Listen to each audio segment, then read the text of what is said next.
this interview is brought to you by, guess who? Burn Up Coaching and the 21-Day Challenge. If you are an entrepreneur or a high achiever, you're feeling stuck, overwhelmed, lost, you don't have that clarity that you really want, and you want to dial in your message, you want to get your purpose out to the world in a bigger way, and you want to do it fast. You want to have that lightning fast results. You want 21 days of a blitz, one-on-one accountability. That's what the 21-Day Challenge is for. If you want that, send me a message, chris@beyourgps.com, or find me on Facebook and message me there. That's a 21-Day Challenge. We have a lot of other cool stuff too, so message me if you want to know more. Next up is the iTunes review of the week. This week, it is by, let me pull it up, Sophia Wise One. And Sophia Wise One says, inspiration, that's the deal. Reminding me what's possible, keeping us on track. Thank you. Thank you so much, Sophia. I appreciate you. And if you want to give us a review, go to beyourgps.com/iTunes or search Becoming Your Greatest Possible Self on the iTunes store, and you can find us there.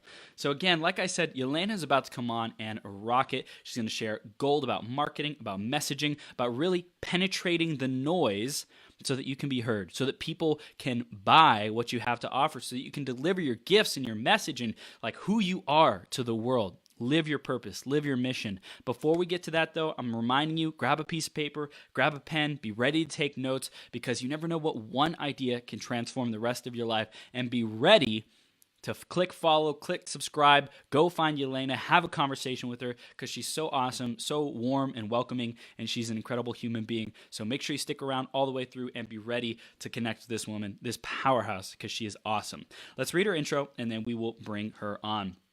Yelena Reese is a messaging strategist for experts and coaches. She's been behind the scenes of 7-figure launches, and now helps her clients scale their impact through creative ad campaigns.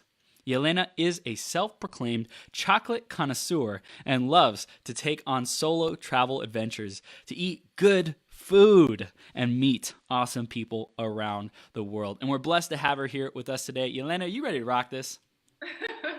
I'm ready. I am ready.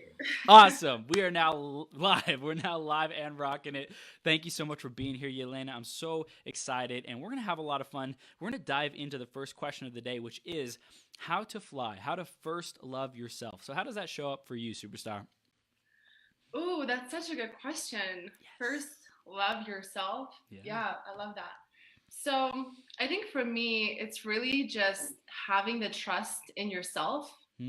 Taking the leaps of faith and trusting yourself to land on your feet. For me personally, I know that I perform best when I'm sort of up against the wall, or I guess you could say when I'm flying down and I need to build wings really quickly. Yeah. So if I can trust myself to jump off first and know that I will land and I will build my wings on the way down, that is how I show myself that I love myself first. I love it. I love it. So powerful. And what a great way to start and just share your heart. And I love that, like, you're just a performer. You are a natural born performer. When you like have to get something done, you get it done. You take massive action. That's the type of person who's like jumping off and then finding out how later, who's building their wings on the way down. Super, super inspiring. So, people are just now connecting with you. They may have seen you a bunch of times before, or they may just be getting introduced to you. So share a little bit more in your own words and your own perspective about how you serve your clients best. Yeah, for sure.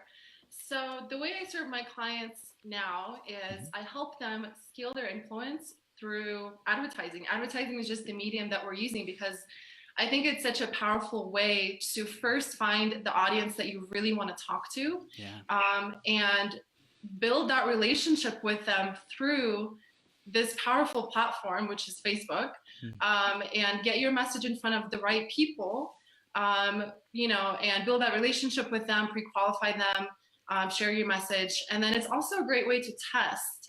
I know for a lot of entrepreneurs and coaches and who might have been in the industry for a while, or maybe they're, just now starting to scale their influence, finding that message that resonates with your audience is super important. Yeah.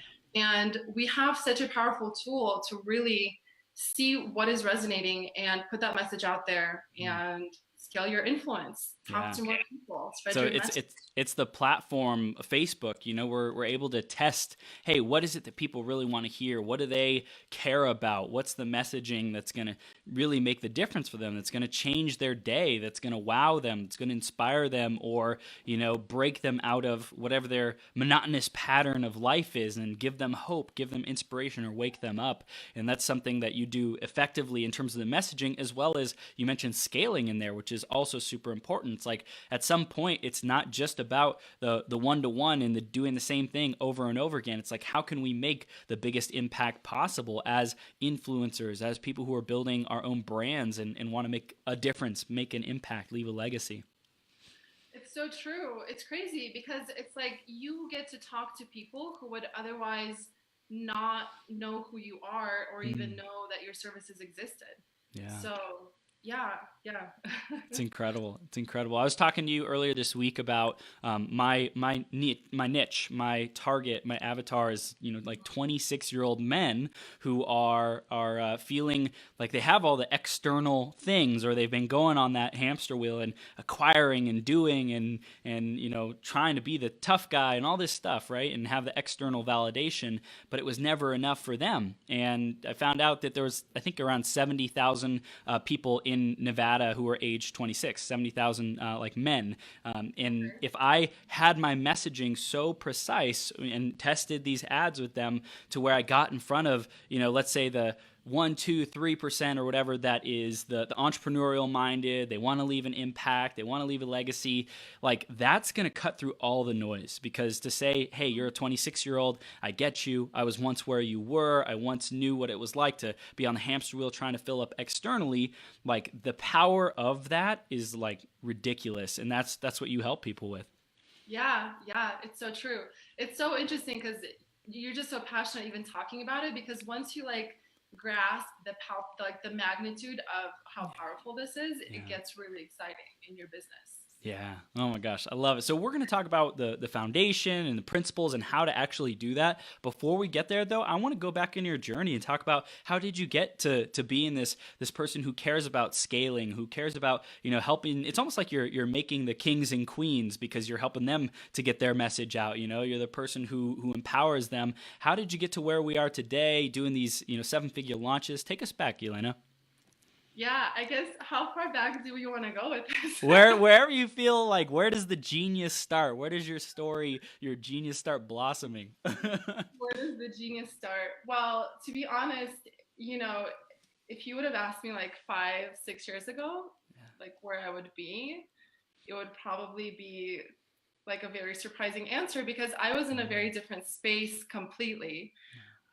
So going back to when I first moved to the US from Kazakhstan back in, when I was a teenage girl, um, just the process of coming out here and understanding that the reason why my mom is sacrificing everything to bring me to this country was for the opportunity that's available here.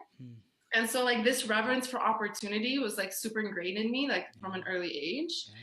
And so fast forward, I actually was in pre-med. So I was studying to practice naturopathic medicine, and that was the path that I was on. And so life took a turn to where like I was introduced to an incredible team, a company that was teaching entrepreneurs how to start a software business. And then seeing the power of just marketing and being able to reach people and gaining it's just literally we're changing people's lives here. Like if you can help somebody grow a business, you're literally changing their life. So watching that and just seeing how powerful it can be, that was pretty much a huge turnaround point for me.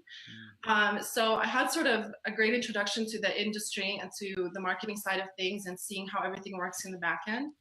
And then I started my copywriting business. So for 3 years, I was freelancing and taking on clients, had some incredible clients that I've worked with.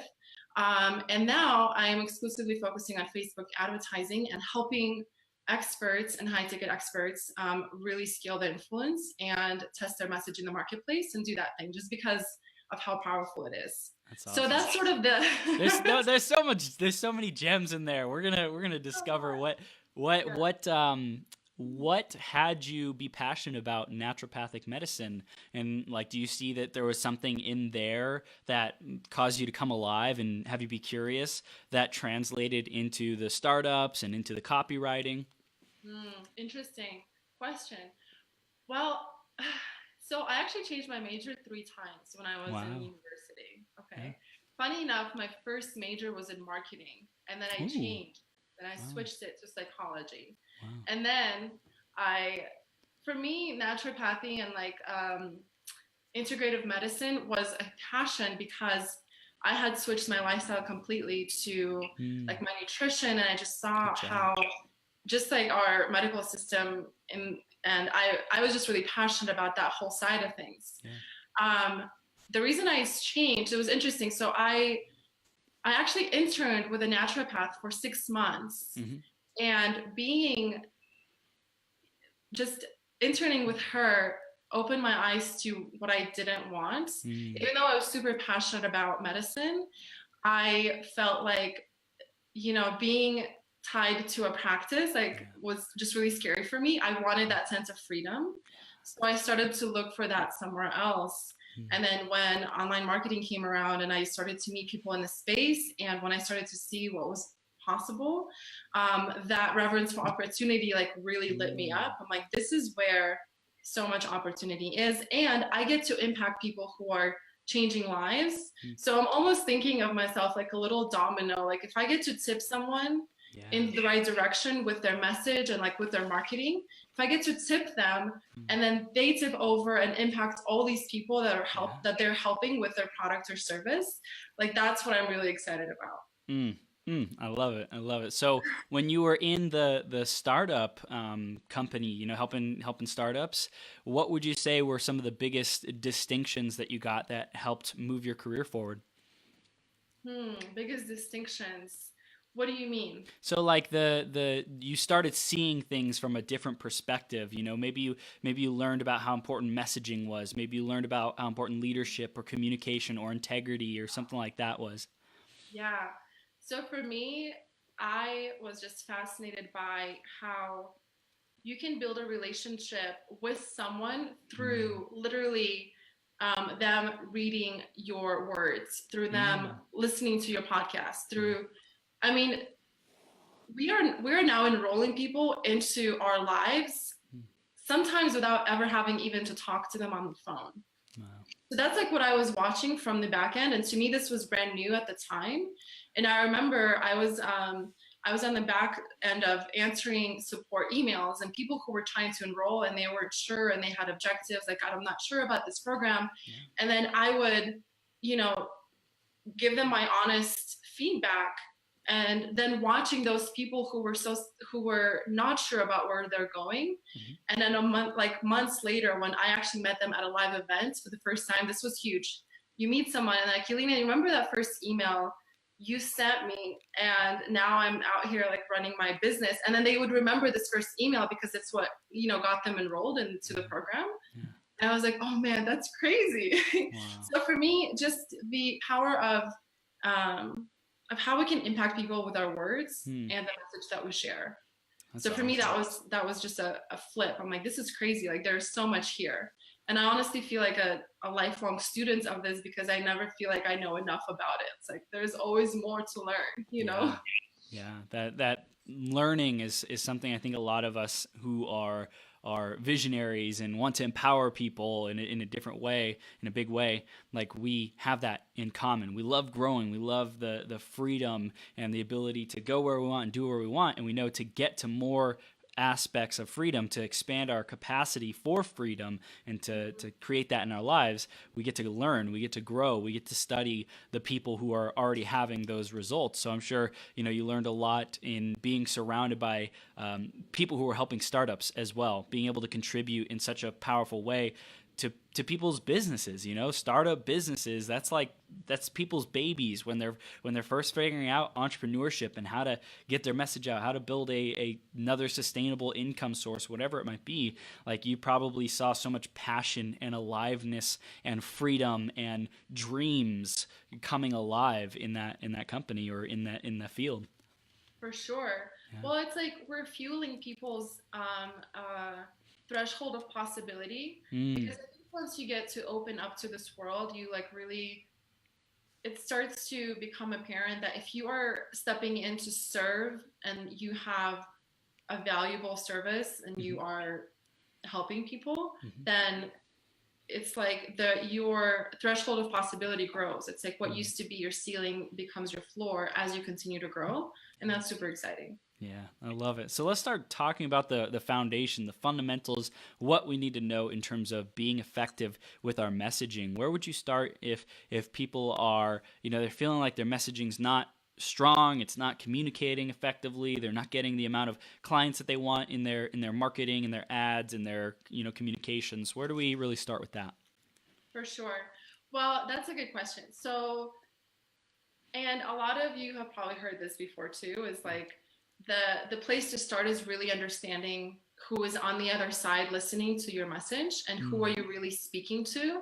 And I know that understanding your market is not something you do in like a day or a week. This is actually ongoing. And if you fall in love with like getting to know the people you're serving and continue to do so, because the truth is like our market changes and it shifts. Like maybe if you put out a message 2 years ago about how to start a business online, and then you put out that same message tomorrow, they will not resonate the same way with your audience based on, what they now understand about themselves, what they understand about their market. The fancy terms for this are like the market awareness and the market sophistication. But really diving deep into the psychology of your market is the first step, and really uncovering the language that people use to describe their own pains and their own problems. And honestly, I think that some people want like an easy answer to this, but really the only way to do this is to, one, get on the phone with your market, like talk to people. Two, something really powerful that I've been learning about and using, and maybe you're familiar with it, is the ask method. I've heard of it. Yep, by Ryan Levesque. So that's super powerful as well, is to really start that conversation with your market and understand what their pain points are. So that is always like the first step. And as a copywriter, and a lot of copywriters will tell you the same thing, it's like most of your work is really in the research and really deep understanding of your market. From there, once we have that foundation, like I like to think about in simple terms. Like, let's think about influence. I'm gonna take a step back because I feel like I can like get down to the rabbit hole, but I'm gonna take a step back. Cool. So if we talk about influence, imagine if you go to a friend and you ask them for advice on like a very intimate topic for you, right? Like when you're coming to a friend and you're asking for advice and you already know that whatever that they have a sway to your decision, like they will help you sway your decision. A bias, yeah. Yeah, it's like what is it about that person that you, before they even tell you anything, you already sort of, their word is heavy for you. Like there's a lot of weight in their words, so you will listen to what they say. Right. So when I think about it, like I think of marketing in relationship terms. So the reason why this person has influence on you is because, one, you trust them. You trust their expertise in the topic that you're asking them advice about, right? You trust them, you trust their expertise or their authority. And most importantly, without a shadow of a doubt that they have your best interest at heart.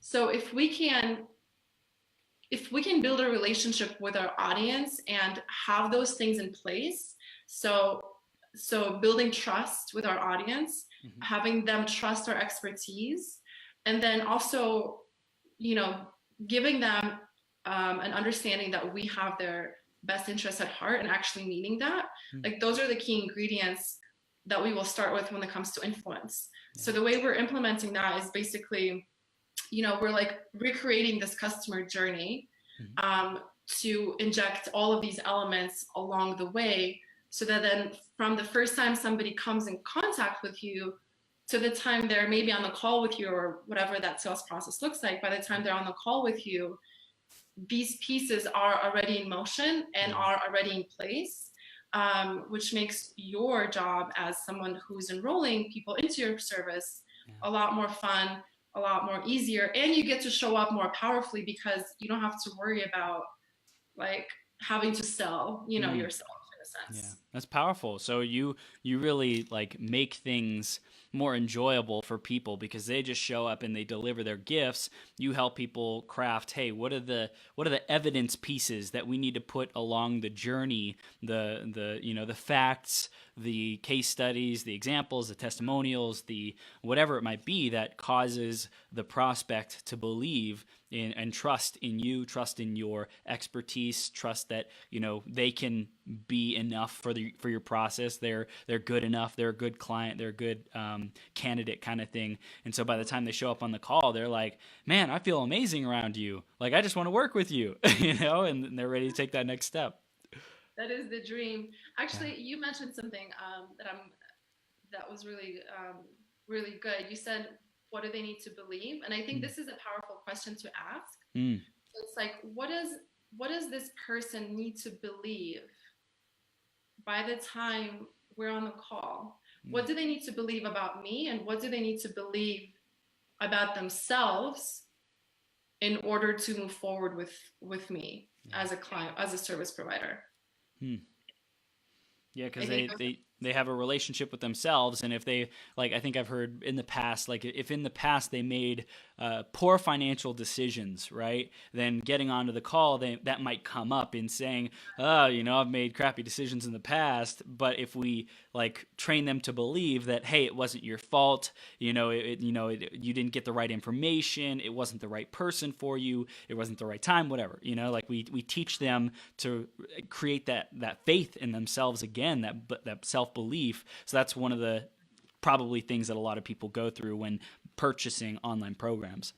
For sure. I mean, it's all about shifting identities. Like some people identify with, for example, a lot of times by the time you're on a sales call with someone, a lot of these objections are literally the same across industries and across the board, right? And for example, something when somebody says, I just don't make fast buying decisions.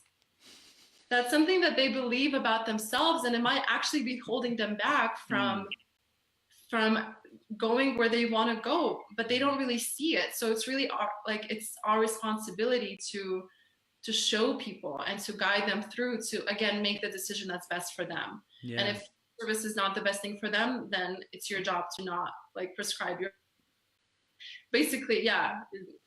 Right. So it's like you have the ethical responsibility of, if it is a good fit, you do whatever it takes. If it can solve their problems, you do whatever it takes, legally, ethically, morally, to get them to buy, because it will make the difference. If it's not a good fit, then it's your responsibility as well to say, this is not a good fit for you. Go somewhere else. I'm sure there's someone else who's a good fit for you, but my program, product, service doesn't meet your qualifications or where you're at. So it's being aware of that and being able to communicate that as well.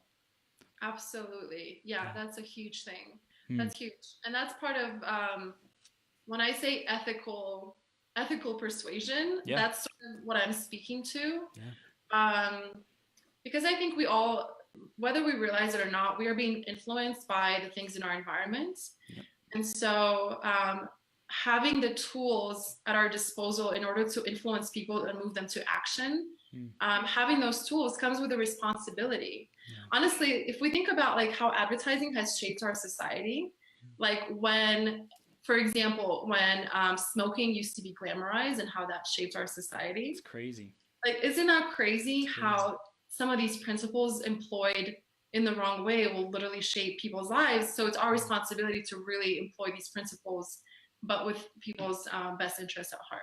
Yeah. So how does someone know if they're being ethical or not in their marketing and their messaging? Yeah. So Honestly, I think that understanding your market is super important, Mm-hmm. and being able to diagnose somebody's problem, like um, what do they actually need to move to where they're trying to go? Because sometimes people come to us because they think they want one thing when really they need something else. Totally. And so for us as experts and of the people who are providing the service, Mm-hmm. it's really our job to understand like where this person is. And at the end of the day, I will not enroll someone unless I absolutely know that I can give them results. So if I'm not confident in my ability to help their specific situation, Mm. I will not I will be honest about that. And I think that's where the line is of being ethical in our messaging and in the way that we deal with clients. Yeah, powerful. And we had Andrew Hall in the audience say closing is a service. You know, it's like really closing someone on their future, on the product, program, service is a service. It's you're serving someone by doing that because you're giving them the opportunity for the benefit where, you know, without that, they would keep suffering with their problem that they've been dealing with for how long, you know, weeks, months, years. So to free them from that is some of the greatest work that we can do in the world, which is why I love what you do, because you help people who have their gifts and their experience and their wisdom to be able to apply that in a bigger way and reach more people with it. Yeah, exactly. I love that quote though. Thanks for sharing. Yeah. Thank you, Andrew. Any more? Bring them on. So, Yelena, what would you say is, you know, once we have the ethical mindset of doing it because it's the right thing, you know, and understanding our audience, where does that get lost in translation when we're actually writing up the copy and creating the posts on Facebook and Instagram, and where would you say that people typically fall short with that? Hmm. Okay, yeah, that's a good question. So I think that the thing that comes to mind immediately is that I think um, as service providers, when we're so close to our service, we Mm, see sort of all of the details about it, and it's very easy to want to share all of that and talk about here's what it is and here's what I do and here are all of these wonderful things that are part of my service. And I think people can get into the space of sharing so much information that the reader gets overwhelmed. mm, So, and a confused mind never buys. I think that's a quote from someone, I don't know who. So don't hold me against it. Don't hold it against me. But um, we don't we don't want to confuse people with all of these details that are essentially irrelevant. So I think when you're writing copy, the thing that's one of the things to like refer back to always is what is like the one core message of this piece of copy, whether it's an ad, whether it's a promotional post, whether even as something as a sales page, which is a long form of copy. mm, What is the one core message? Also, some people call it hook, angle, whatever you like, one big idea behind the message that you are driving home, and everything else is just a supporting role, if you mm, will, in your messaging. Um, and also, in line with this, like, we're never really selling the features of what we do. Like, nobody mm, really buys for what it is that we do. People really buy the results and the benefits and why it matters to them. mm, So if we can sort of keep these things in our mind as we're writing and putting together our message, I think that will be super helpful for people.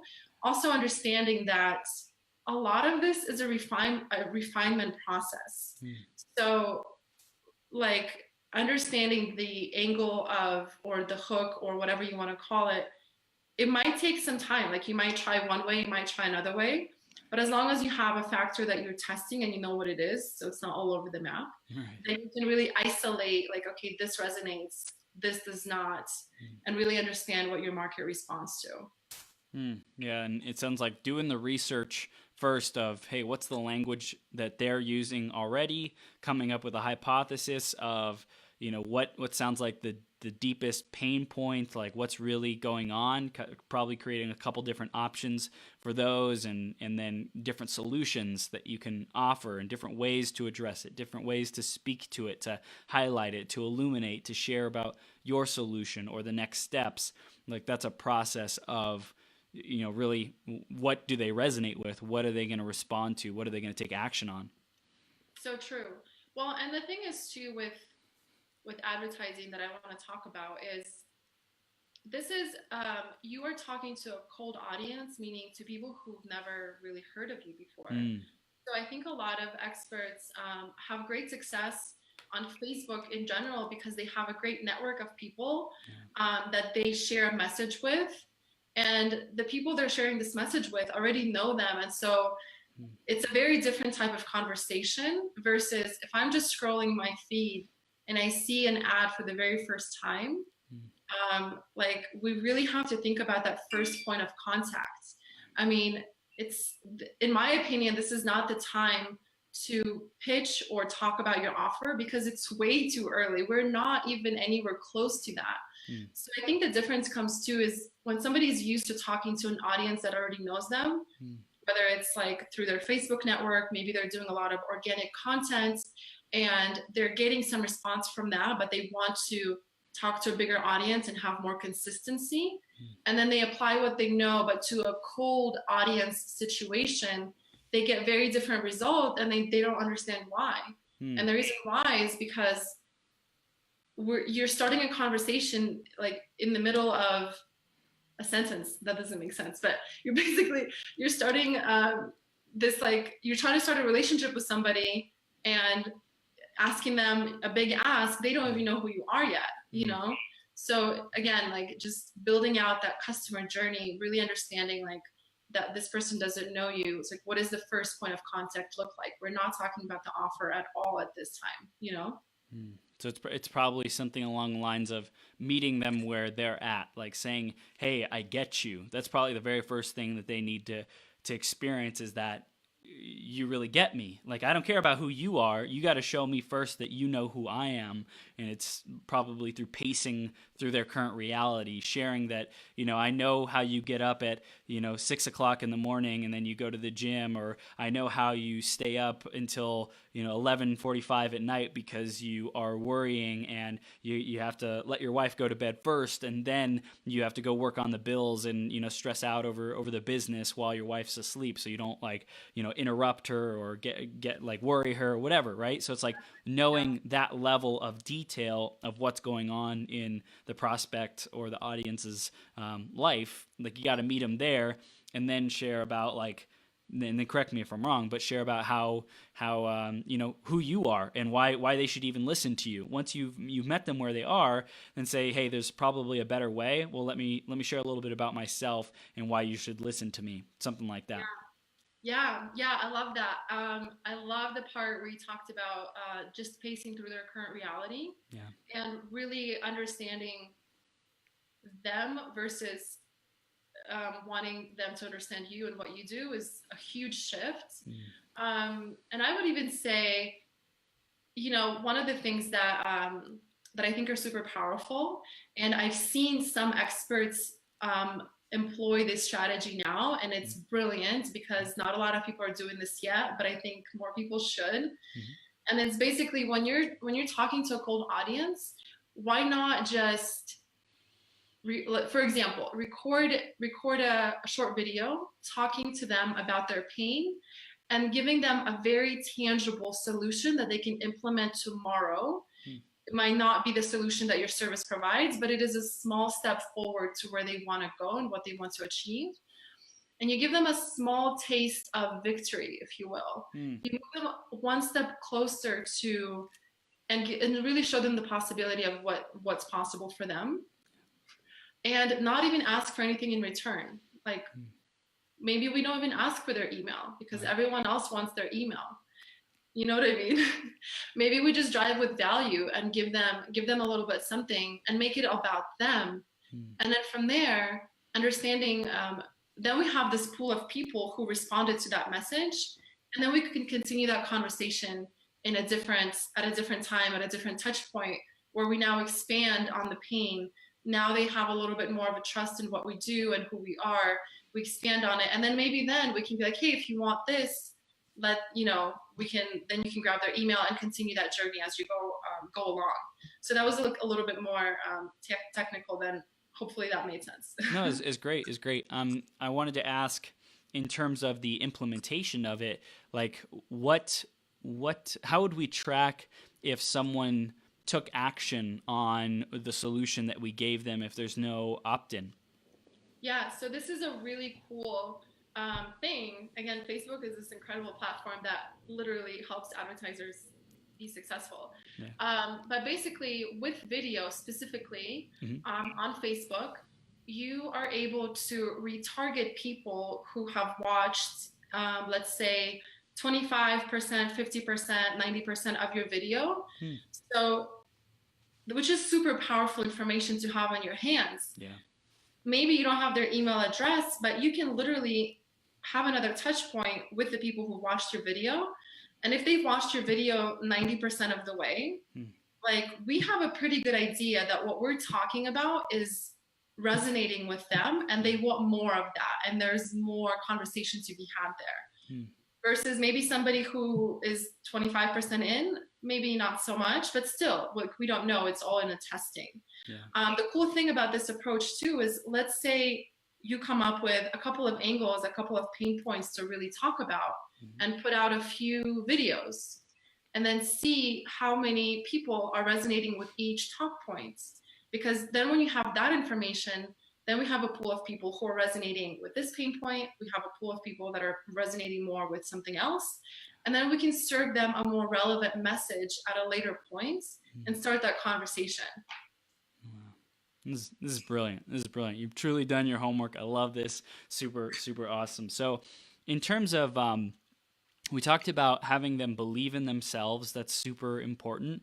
What would you say is important for people with a message and being authentic to themselves? What kind of clarity do they have to get about who they are and their authentic message to be able to deliver that effectively? Yeah, that's a good question. I think that a lot of, there's like a couple of groups of experts, like some people who have an incredible expertise, but they're not confident enough to really feel like they have a huge message to share. So maybe they're holding back. And I think the biggest thing to really focus on, and I drive this point home all the time, but to really just be in service of people and figuring out how you can bring them that result. I think that takes care of that confidence, if that's ever an issue. I know that I've been there. Like, I'm like, well, people tell me I have a great service, but I mean, who am I? There are like a ton of copywriters out there. Like, what's the difference? But it's huge. The difference is huge. You can literally change somebody's life. It's that's just as real as it gets, So really, maybe shifting the perspective of understanding that you not sharing your message is actually quite selfish in many ways. If you have a great service to share and a message, somebody might need to hear your message like right now, and they can't because you're not out there. Yeah. And everyone resonates with a different person, right? Like, who resonates with me may be different than someone who resonates with you, or, you and my beautiful girlfriend, you're both beautiful, right? Like, you attract a different type of people than maybe I attract. I attract a certain type of man who wants to become more strong, more independent, more powerful, right? Like, that's something that we each have our qualities and our characteristics, our own gifts, our own magic that has people like come alive because of our experience and our message. So I think it's really, really cool that we all have our own gifts, and it's just about delivering them in a powerful way and not trying to reach everyone, because if we try to reach everyone at the same time, like, we're not going to get anyone. If we try to use the bait, all these different types of bait, and we're always changing it and we're always varying it, then we'll never catch a fish. But if we stick with the same fish, we go to the same spot, we, ask the locals, hey, who knows the best spot to fish in, so to speak, then that will give us that advantage. So I think it's super important to get clear on who we are and what our values and gifts are, and who are the people who we want to serve and who inspires us, who brings us alive, who brings us joy to work with. I think a lot of people don't know, and they're not like, just haven't sat down and said, who does my intuition tell me I like really want to work with? And they don't trust themselves, they don't do the work, and that's so powerful. I've recently been doing a lot of that, and it's like, just it brings you to life. Your subconscious mind knows who you want to work with. It's so true. That's a huge question too. Like, really understanding who you want to work with and who you can serve at the highest capacity. Yeah. Because like you said, everyone resonates with a different message, and I might be able to serve somebody at a higher capacity than the next person. It just depends on that synergy and where all this stuff about ideal client, ideal avatar comes in, which is super important as well. Yeah, and it's recognizing, hey, what are my gifts? What am I good at? Because for me, like I don't know if I mentioned this on this interview, but I was attracting a lot of older women, like 45, 50 years old, because like I had this safe masculine energy, and so I was attracting a lot of that, and I was good with it. And did it really fulfill me? Did it really light me up? Like it was good work that I was doing. Like I was really grateful. And at the end of the day, I said, man, I want to impact the freaking world. Like, what do I have to do to do that? Who do I have to be around?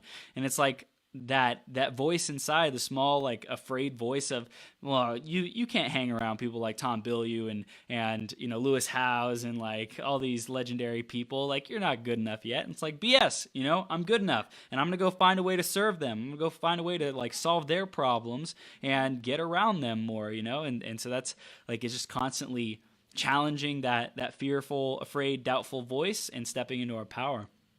So true. I love that. Yeah. It's awesome. So cool.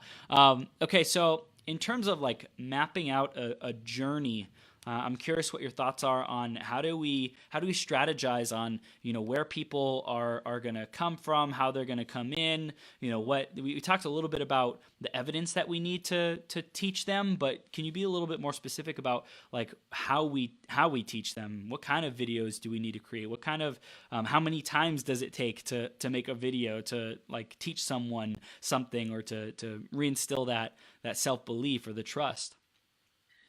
Ooh, that's a lot. There's a lot of questions.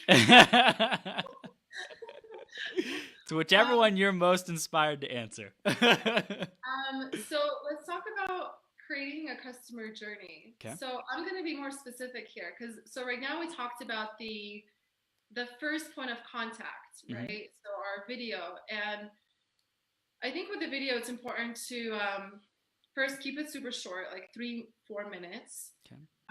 Short and impactful. And the way that you can figure out like what specifically to talk about, let's go back to like that one key point. Mm-hmm. And at this point, we're pacing the reality, like you mentioned, and we're talking about the pain points that they're probably experiencing on a day-to-day basis as it relates to your offer. But we're not anywhere close to your offer yet. We're talking about like something that they're experiencing on a day-to-day basis. And again, this is where we're going to test. So let's say we have 3 separate things that we talk about, right? So at this first point of contact, what we really want to accomplish is gain a sense of likability, which is a powerful persuasion thing, which I'm sure everyone knows about. Mm-hmm. And then we are employing the principle of reciprocity as well in this first point of contact, because we're giving something of value to them without necessarily asking for anything back. Mm-hmm. And we're really just building that trust, and we're building positive associations within that first point of contact. Yeah. That is the only objective that we have. So just set it there. There doesn't need to be anything about your offer or anything else. This is really what we're accomplishing. So from there, this is all part of the customer journey, right? So mm-hmm. Second point of contact, now what we know about our prospect is this is how much of the video they've watched, which means this is probably a pain point they're experiencing on their day-to-day basis. Let's give them a little bit more information. At this point, they know they've seen our video. They're highly interested. We're building that association. At this second point of contact, let's focus on establishing your authority as the expert in the market, right? And the way we really do that, and this doesn't have to be a video at this point necessarily, we can have a text a text ad, and we can talk about, we can include things like social proof to build that authority. We can do more of the pacing. We can give them an asset that will be helpful for them. That's a step deeper into the problem that we scratched the surface with in our first video. So we are we're developing that conversation, and then from there, whether you have your email list or not, like that's another way to continue on that journey, and it all adds to it. It's all cumulative. And then from there, when we know that somebody has, landed at a certain page, or they've downloaded whatever it is we're offering, maybe they've seen, they've landed on our website, whatever it may be. At this point, each time that we touch this person, we can get more and more specific with our message, and more direct with our approach and asking for, like, hey, because at this point, it's like, listen, you listened to this, you downloaded this, clearly this is an issue, like this is a problem. At this point, I don't feel out of place asking, like, let's get on a call. Like, sort of, because we're building that relationship, and I think the next best thing for me to do to help you is to have a conversation with you. So at this point, like, as we're getting further into the journey, I'm more comfortable asking for, and I have more authority and more ground to have that direct ask, like, let's talk, let's book a call, whatever it may be. Is that too high level? I'm like, no, it makes sense. It makes sense. Okay. Yeah. So it's really the customer journey is knowing that as you continue, the more touch points you have, the more direct you can get with your asking, because like they've experienced more and more value. And if they take another step, then they're freaking committed. They want to find an answer to it. So it's like, it's almost like the buying temperature. You can validate that the buying temperature is super high every step that they go. It like raises up. They might already be at a 10, but until they've gone through those steps, you can't say for sure, because this person who's at like a level 2 who just wants to, I'll see a little bit more about this, and the person who's like, this is freaking me, like that person still watches, let's say 90% of the video, so you can't really determine that from the very first step. But as they continue to go further and further, then wow, this person's serious, so let's make them a serious offer. Let's almost start bringing in more of the pain. I don't want to say it like that, but it's like, what's the cost of inaction? What's the cost of like you continuing to not, you're dabbling, you're dipping your toe into all these different possible solutions, but you haven't actually committed. What's the cost of that? Okay, now it's time to take some freaking action. So true. And it goes back to the quote Andrew shared with us earlier. Yes. Closing. Service. Yeah. It is a service. A good example of the opposite of this that I've seen out there in the market is that sometimes I'll see an ad that starts to talk about, like, hey, my program is open for enrollment and it's closing tonight. You don't want to miss it. So somebody who's never heard of any of this or doesn't know what you're talking about, it's not a relevant message. But for somebody who has been on the journey and maybe they've put off the decision, maybe they forgot, everyone's busy, maybe it's just not top of their mind, but they have an understanding of what you do and that you understand their pain and vice versa. And then I see a message, hey, my program is closing tonight. Now all of a sudden, this is a really relevant message for me, because I either make a decision now or I don't. And I'm actually in a place to make that decision, to where somebody who's never heard about you before is not really in a place to make an informed decision at all. And you're putting them in this weird position of like, hey, don't you want to join my program? It's closing tonight. It's like, well, no, because I don't know you. Right. Do you just want my money or what? That's so funny. It's really understanding. Again, I just really like to think of the customer journey as your journey with somebody and building a relationship. That's just the simplest thing, which is, that's exactly what it is. Yeah, that's powerful. Well, I think what's really cool is you give people the tools in the process so that they don't come across as like sleazy or, needy or a jerk or unappreciative or disconnected. You like teach them, hey, how do you do this in an authentic way, in a real way, in a like super connected, loving, like it's loving to actually give people that value first and to not like try to jar them off the back or off the bat or like there's the example of when you first meet a woman, you don't ask, hey, like, will you have sex with me? You go on a date. You like, you have to warm them up. You have to like really grow that relationship before we're ready to commit. You don't pop the question of will you marry me on like first date? Like you just don't do that most of the time. I mean, there's some people that might. Sex and advertising have a lot in common.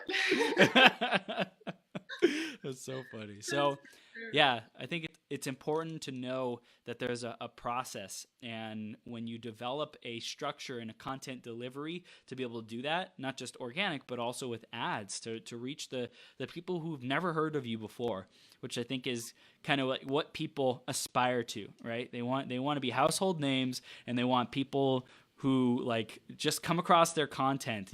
They want people to magically land in their kingdom and start buying their stuff so they can serve them, so they can, deliver their gifts. And it's like, okay, well, what's the process for that? And so you're really great at helping people with that. Yeah. Well, and the cool thing is too, is you actually get to target a very specific person.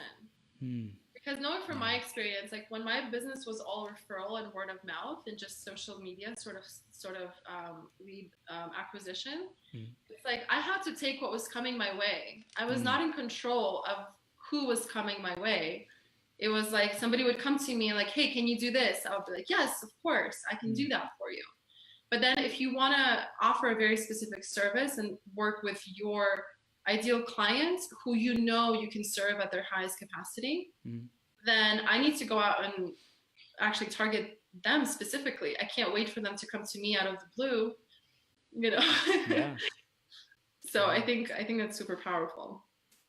Absolutely. So in terms of the final piece of wisdom you want our audience to get and implement and like actually execute because of this interview, what would you say that is? That's such a good question. Well, I would say, so for one, if it's somebody who is already running ads, I would take a bird eye view at your client journey right now as it stands. Like imagine you're stepping in as somebody who's never heard of you before and ask yourself, like, is this somebody I trust? Like, look at your message, look at what you're really communicating and ask yourself, is this somebody I would trust if this was the first time I'm seeing them? And really evaluate what the customer journey looks like. Another piece though too there, you're gonna get me down these rabbit holes. I love it. is take a client that you've enrolled, that was just a breeze, and then try to like reverse engineer what their client journey must have been like and what they had to believe in order to enroll with you so effortlessly. And then see if your actual client journey through your ads and whatever you're using is reflective of that. See what the differences there are and see what the parallels are, and try to recreate it.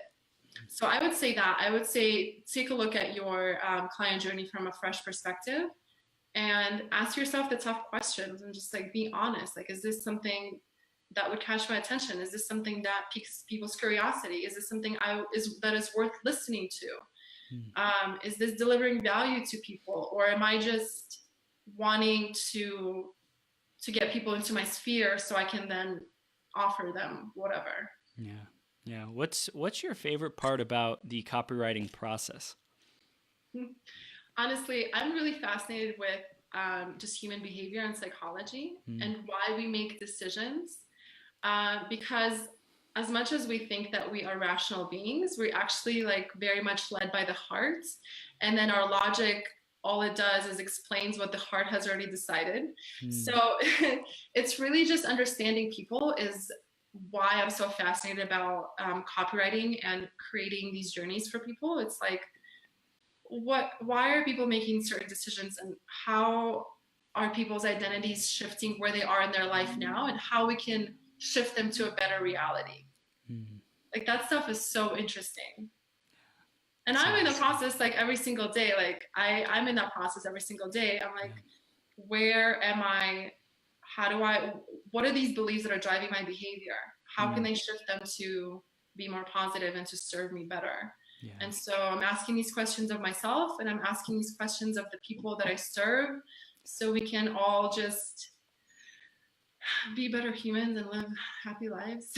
That's right. That's what it's all about. Being happy, being fulfilled, and you know, I love how you're a student always. You know, I hear that mentality of student, of being a student, of being like growth oriented. Like, how can I grow the most? How can I help others grow the most? And like being that contribution of like growth for all. You know, because you help you and serve your clients, and then your clients go out there and serve people. That's something I really value a lot. You know, like I want everyone to have the opportunity and the chance for growth. And you mentioned about the reverence for freedom. You know, there's a ability to expand in freedom. When you're free, you can be, do, and have what you want. You can express yourself. You can like live the life that you desire, that your heart and your soul calls to. And I think that's something that's super big driver and passion for you, which is awesome. So I want to ask you one more question. Before that, let's tell people how they can stay connected with you, how they can continue their journey with you. Yes, I would love to hear from your listeners if they want to find me on Facebook and literally send me a message, and we can have a conversation. Awesome. So, Yelena Reese, I'm always happy to chat, have a conversation, see what you guys are up to, and how I can support.